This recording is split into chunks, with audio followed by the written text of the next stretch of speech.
People, what up? Welcome back to another Marvel Snap balance patch, balance update video. You guys know we do these every single patch, and this one is going to be very long. So before we even get into it, y'all be sure to like, comment, and subscribe, all that good stuff. Turn on the notification bell, because I'm gonna be honest with you guys, I think that this is the worst patch we have ever seen in the history of Marvel Snap, and I'm going to thoroughly explain why I think that is, you guys. So y'all strap in, grab a snack or something, but let's get into it. I'm gonna talk about Zabu last. We're gonna talk about this last, so we're just gonna go through everybody else. Y'all see they touched up Alioth, Zabu, Sandman, Lady Deathstrike, and Strong Guy. Y'all see they touched all these 5 cards up. We're gonna talk about Zabu last, but I'm gonna try to make this as quick as I can. But like I said, y'all, I really need to elaborate on why this is the worst patch ever. So let's see what they did to Alioth, man. So his old ability was destroy all unrevealed enemy cards here. He used 6 cards with 2 power. Now his new ability is unrevealed. Remove the text from all unrevealed enemy cards here. And so I just want to give you guys some of my thoughts before I even read their reasoning. And I might touch on some of the things that I talked about in my live stream. So for all you guys who tune into the stream, sorry for being redundant, but here's the thing, you guys. Obviously, Alioth was an annoying card, but let's just be honest. This ability and these stats are literally they're just so bad, right? They're so bad. So if I'm gonna read what they have to say underneath, right? But if I try to make sense of this change, Alioth was a very annoying card. They wanted to do something about it. That makes sense, right? But why make its ability remove the text from all unrevealed enemy cards when that really only affects Invisible Woman, Super Giant type decks? And those cards already have counters in Cosmo. You just place Cosmo in front of wherever the unrevealed cards are to prevent them from getting MODOK and Hela out or whatever they're trying to do. You know, Rogue to take Invisible Woman, right? What I'm basically saying is we already have cards that deal with unrevealed enemy cards for cheaper, that you can get out earlier. So changing the card's ability to this makes no sense, because there's no reason to put it on any of your decks when you can run Cosmo, when you can run Rogue, Enchantress. You already have tech cards that deal with strategies in which they try to hide what they're playing until the very last turn. You guys understand what I'm saying? So after that, let's go ahead and read, and then I'm probably gonna have to elaborate further. Since release, Alioth has been an important but polarizing card in the Snap metagame. It's been hugely effective in creating more tension on turn 6, but the in-game effect can also be really frustrating. Losing your cards completely, no questions asked, because I know a lot of y'all don't like the way I say ask, is very powerful. We're sensitive to that, so as we monitored Alioth, we've also thought about other ways we could implement the card. With the turn 6 metagame fairly settled these days, it felt like the time was ripe to freshen up the Purple Cloud with a new effect. Our goal here is to keep a fairly similar role, but to introduce more meaningful counterplay to the effect. We expect the biggest difference will happen with stuff like Magneto now being able to defeat Alioth either way. And let me also touch on some of the other counterplay, right? So one of the popular decks that faced Alioth was some form of a lockdown deck. They released War Machine. I don't have to play where you're forcing me to play anymore. I can play wherever with War Machine. So they were already continuously releasing counterplay to Alioth, right, with War Machine decks, right? They already nerfed some of the lockdown cards, right, with Professor X, with them nerfing Miss Marvel. On top of that, Magneto would already take care of Goliath in a different way. You just play him at a spot that you're already winning to be able to move some of the cards over there, right? There were already so many different ways to counter this card, as frustrating as it might be. I honestly, because they released it as 6.5, didn't they? They already nerfed it to 6.3, then to 6.2. Right, I feel this card. I feel the same way about this card right now as I do a Galactus.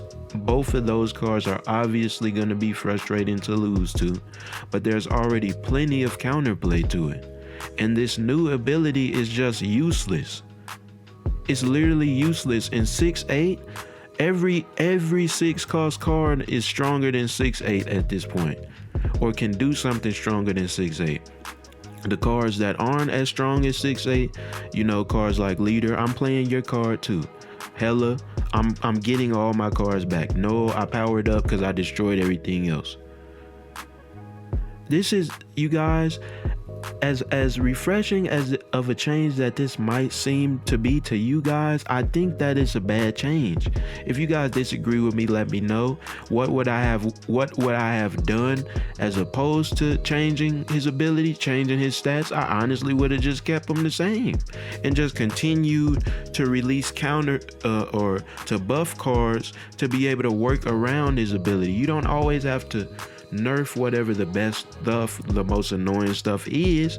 Buff some of the weaker stuff, right? So I'm just saying that not to, just to not be somebody that says this is bad. I'm saying that to say this is bad and here's what they could have done instead, right? So y'all let me know what y'all think about Goliath, whether y'all agree or not. We already 7 minutes into this video. We only got through one card, and we're going to spend about a good 20 on Zaba. We gonna come back to him. Trust me, we gonna come back. So the next card we're gonna talk about is Sandman. His old stats: 5 cost, 4 power, ongoing. Players can only play 1 card a turn. New stats: 5 cost, 7 power. Players can only play 1 card next turn. I think this is a lot worse. Before I even read, for the simple fact that, well, first of all, he's not ongoing anymore. So you can't, a lot of people were not using him with Spectrum, but you can't take advantage of him in that regard, right?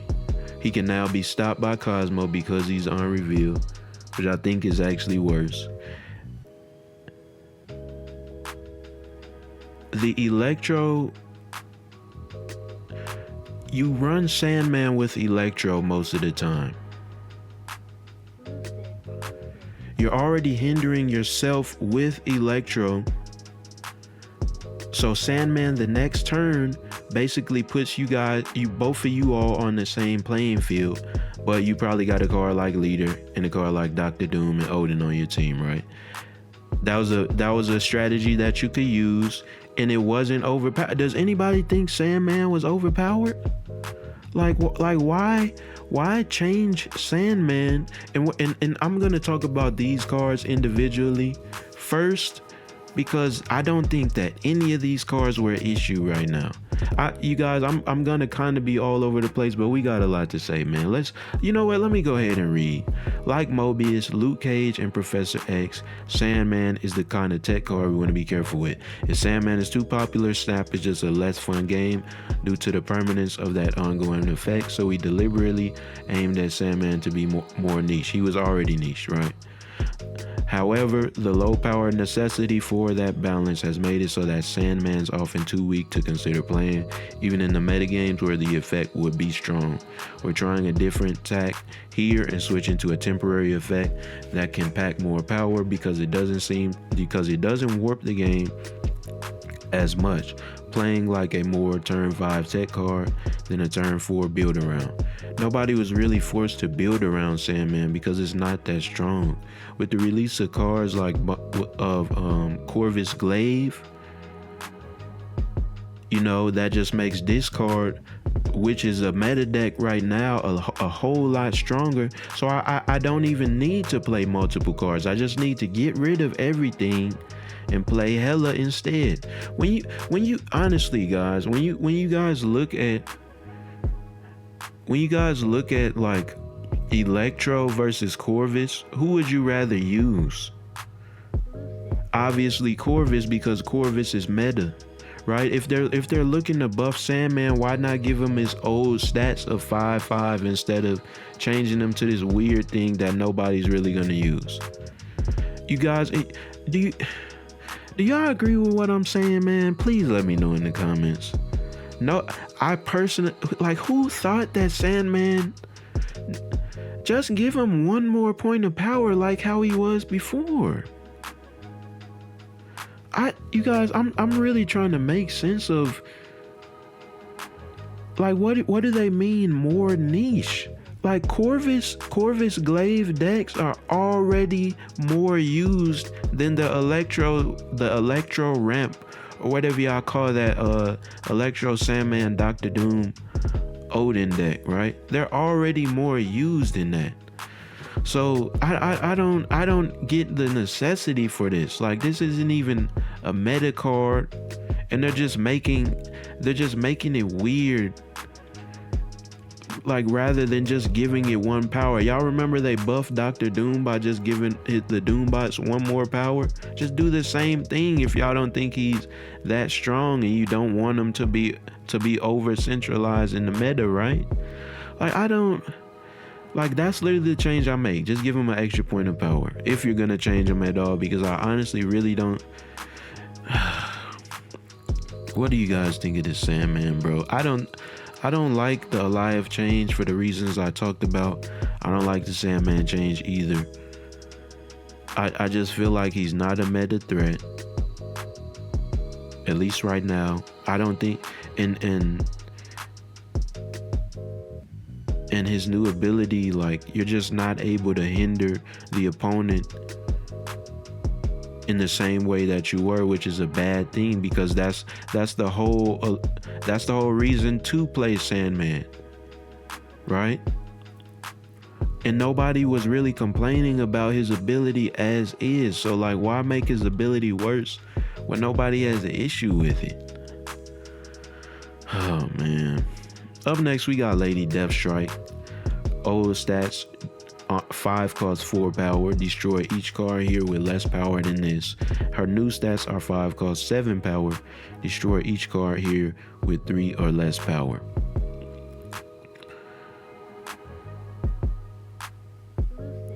Let's read. I can't even make sense of this change. Let me see what they have to say. This change looks fairly similar to Sandman, but is different in some nuanced ways. Lady Deathstrike was built around scaling with power to provide an appealing goal for players, but that just hasn't worked out. When Deathstrike is good, it's often just because the base effect is useful, and those times are few and far in between. Most of the time, the card is simply weak, and investing in buffing it is a trap. We've decided to trade in the dream here with the goal of creating a more consistently useful card that players have to fear more meaningfully, and not exclusively index trying to do some gimmicks with her. I hear what they're saying, but you guys also have to understand that to counter destroy decks, you're gonna use Armor, Cosmo, and Kyra. She can't even kill Kyra, right? So now you're not destroying anything on my team, right? If I'm worried about Sandman, if I'm worried about destroy decks, those are the 3 cards that I'm going to run, right? So I would argue that now she has even less of a role in destroy decks, because she can't even take care of any of the 3 cards that counter what destroy decks are trying to do. You guys understand what I'm saying? Why would I ever include Lady Deathstrike on my team now with this ability? when I can do something like Nimrod on turn 5 after playing Shuri or Forge to boost it. When I can rather run a tech card like Rogue, like Enchantress. You know, to be able, like Echo, to be able to take care of the armors, the Cosmos, the Chiaras, right? Like why would I use her on turn 5 when I can use my Carnage to eat something, my vintage Venom to eat something, my Deathlock to destroy something, right? They said not exclusively in decks trying to do some gimmicks with her. So one of you guys in chat let me know that the gimmick was you Shuri, Deathstrike, Arnim Zola, try to kill everything on their side, and take care of your Wolverine, your maybe your Nova and stuff like that, right? So she at least had at least there was a gimmick before. Now there's nothing, because she doesn't take care of any of the destroyed deck counters, and she's too weak to use on turn 5. So this is yet another pointless change, in my opinion. This does nothing good for Lady Deathstrike. Do you guys understand where I'm coming from when I'm explaining this to you? Like this is not, at least slowly try to give her a little power, maybe 5/5, right? That's what they did to Adam Warlock, and that card still sucks. So just kind of treat her the same way that you treat him, at least. But this change isn't it, bruh. Literally for all the reasons I just mentioned, man. So let's just go to a strong guy. At least they did something correct, bro. At least they did something correct. Every other change this patch was a miss as far as gameplay wise. I know they did a few things to the store. You could buy like emotes and stuff. I'm really just talking about the cards, right? So his new ability is +6 power if your hand has 1 or fewer cards. Let's read what they have to say. We're loosening the restriction on Strong Guy's power buff. The last numbers change we made was something of an experiment to see if we thought we could get Strong Guy somewhere, but ultimately combining poorly with both Apocalypse and your normal draw each turn has proven too heavy. Let's see how it goes. So congratulations, y'all. Y'all can finally throw Strong Guy on a discard deck, because his ability literally went against what Apocalypse and Dracula were trying to do. So now you can actually throw him on there, right? If you don't got Corvus, Proxima, one of the harder cards to obtain, just throw Strong Guy on there now, because you're finally able to, right? Congratulations, y'all. But also, this is also probably good if you want to run something like something with maybe like a bounce deck with Hitmonkey, one of those decks where you're trying to get rid of all your cards on the last turn. You might be able to use him as well. So I mean, yeah, I like that this is finally a workable card, right?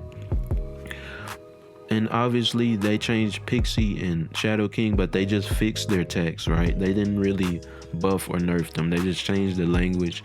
Those cards do the same thing. But yeah, we're 18 minutes into the vid. Let's talk about Zabu, man.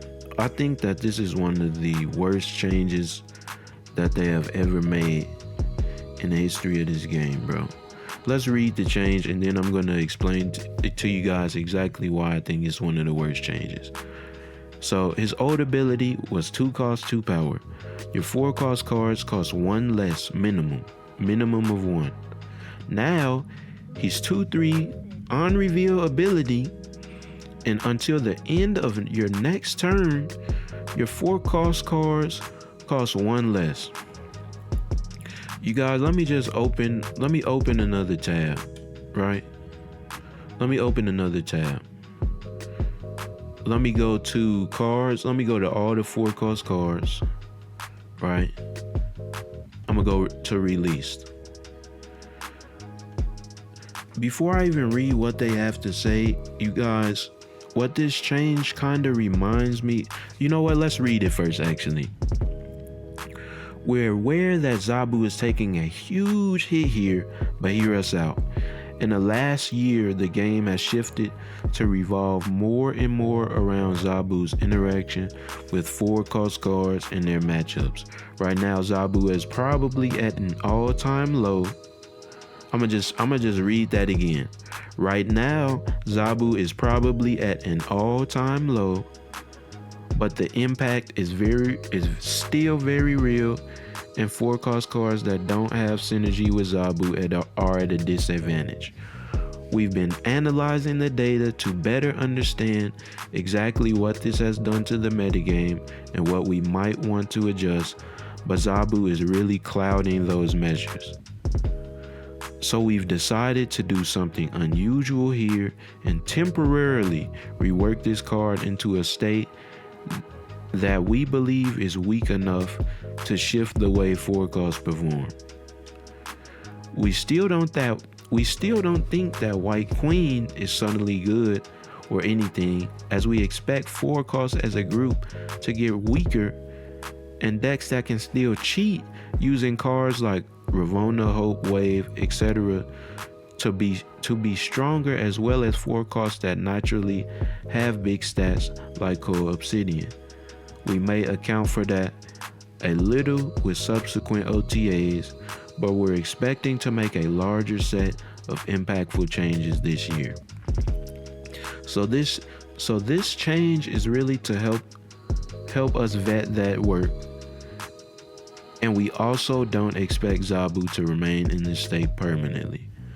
So they keep highlighting the fact that this is a temporary change and that they're doing it to address other issues, because Zabu's previous form made it hard to address those issues.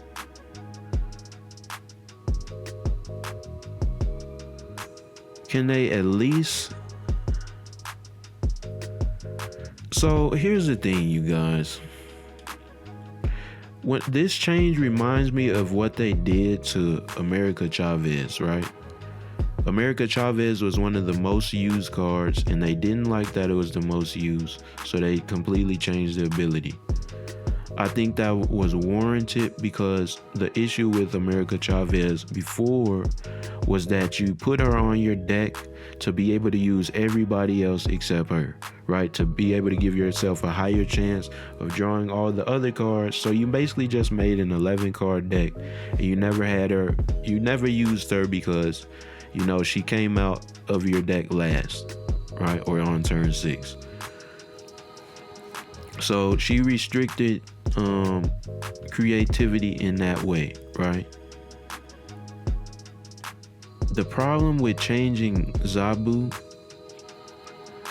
and I guess kind of giving him the America Chavez treatment, is because he has such a high usage rate for the opposite reason that America Chavez had a high usage rate. He doesn't restrict creativity, he allows it. You guys understand what I'm saying? Nobody's gonna use Man-Thing anymore, right? Nobody's gonna use Lockjaw. Nobody's gonna use Namor, Nick Fury, right? Who else, Typhoid Mary, Atuma, what I'm trying to say is, you guys, you're not gonna be this is bad because it restricts the creativity of deck building. You can't run a Luke Cage deck with Typhoid Mary, Atuma and Sentry, right, and Scar and like Hazmat and some cool stuff like that anymore, because they restrict his ability to 1 turn. So why wouldn't I just use Psylocke instead?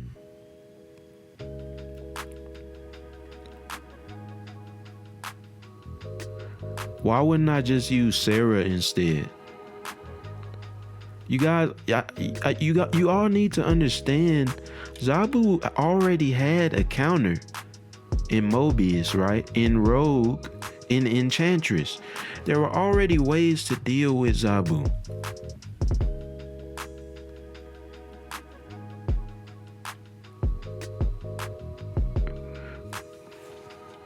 I think this change is bad, man. I think the Alive change is bad.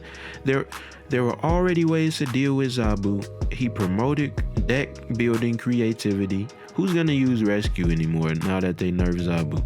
Why don't you just buff all of the other cards that were struggling first and then try to change Zabu? Or why don't you just give Zabu the Luke Cage and Mobius treatment? Just make him like a bit more expensive card, maybe take a little bit of power from him and keep his ability the same, right? The Elsa Bloodstone treatment.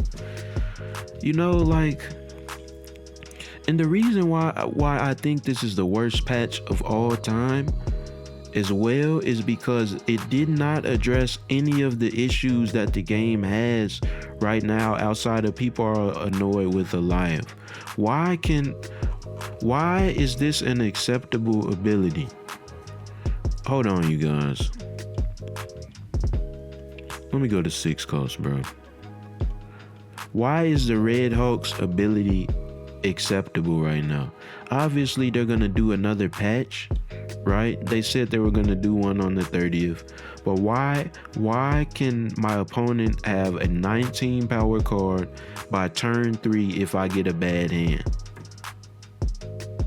Right? Why is everybody in ranked using Hope Summers, the exact same Angela Hope Summers Craven move deck? And they're not addressing any of those issues, man. Like, they say that somebody told me, you know, they plan to balance patches in advance, right? How far in advance are they planning? These changes don't even take care of any of the issues from last meta. And that was the discard meta, right? They don't take care of any of this season's issues. They don't take care of any of last season's issues. These changes don't make sense when you consider all the elite cards, the cards that are coming out next season, the season in June out, right? So it like, none of these changes make sense no matter how you look at them, to me. Right? So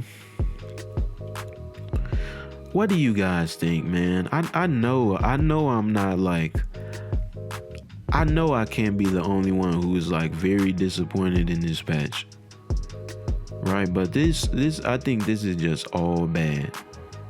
I mean, strong guy, right? But this is just all bad, man. Like, it doesn't take care of any of the meta stuff. It's not even changes to you know, prepare for the next season of cards that are coming out. It's not changes that deal with last season's patch. These changes literally only make the game worse. I can't run half of the cool decks that I was able to run anymore because they took out one of the most central cards to the game. Just because a card has a high usage rate doesn't automatically mean it's bad. Zabu allows you to use bad cards like Rescue, right? You know, allows you to make use of Beta Ray Bill, right? Allows you to use Atuma and Typhoid Mary, right? Alongside a card like Zero, get them out on turn 4 with that, right? He just allows you to do so many cool things.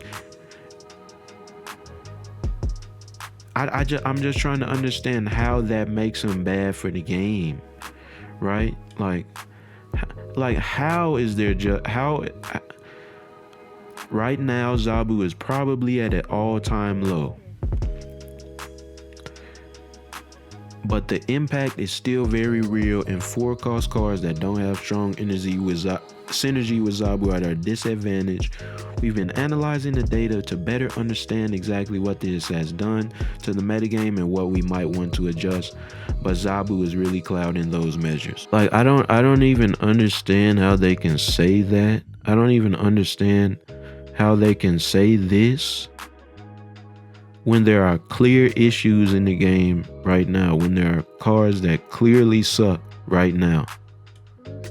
right? Nobody uses rescue. This car sucks. Nobody uses Typhoid Mary, right? Nobody uses Man Thing. You know, even if we go outside, if we go outside of the the 4-cost cars, like buff some of the other cars that suck. You know, because now the game's gonna be completely out of whack because you took away a central card in so many different decks, and you didn't address the problems that people are having with the current meta. Do something to Quicksilver, right? Do something to Titania. Do something to Uatu, bro. Like, there's so many other cars that need something to happen to them. Do something to Yellow Jacket, right? That don't get used at all. I just don't understand. Like, I just don't understand. Like, how is Zabu clouding, adjusting cars that are already bad, right? Adjust those instead. Like this. I just don't understand, man. I'm very disappointed in this patch, bro. Like, I'm just very disappointed in it, man. And I can continue to ramble, but I think I got my point across by now, you guys. Y'all let me know what y'all think. Do you guys understand what I'm saying? Do you agree? Do you disagree? Why do you disagree, man? Let me know, bro. But shoot, that's gonna be the end of the video. So y'all be sure to like, comment, and subscribe. We're on the road to 2,000 subs. I appreciate you guys for watching, and I'll see y'all next time.